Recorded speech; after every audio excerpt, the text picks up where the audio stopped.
a thought was occurring to me there about decommissioning, because I know assets are starting to be decommissioned in the North Sea, and it's always a very difficult decision.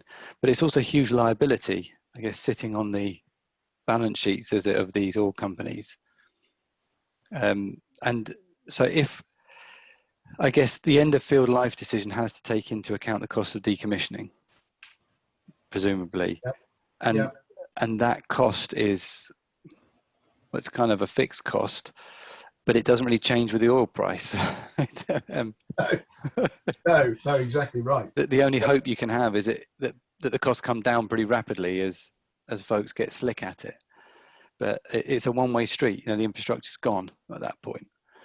And that's right. And I think, I think, certainly in the UK sector, there's been some work which has been done very well. The plug and abandon kind of work that's been going on for a significant amount of time to, plug and abandon all the wells which have ever been drilled in the North Sea is a good thing. You can contrast that with other areas, even other areas in first world countries where they actually don't know where all their wells are,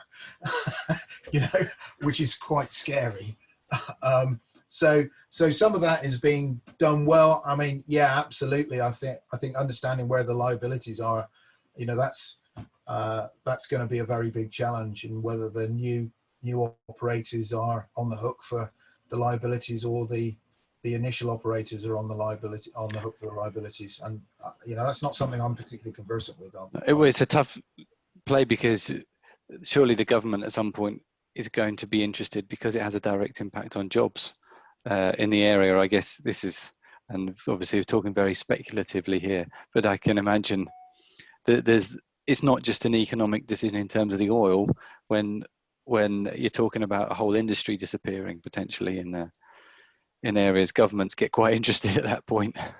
Yes, I'm surprised there's not more interest in it now, and haven't been more interested before. And I think, there possibly was a missed opportunity maybe 10 years back to do a little bit more around what the Norwegians have done, and really try and push the recovery factors and say you can't do this until you've got to this point. I think it is, again, different with oil and gas.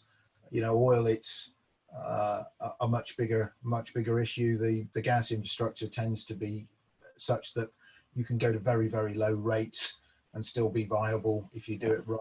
And the infrastructure is not as difficult, not as big, not as dirty, etc., etc. So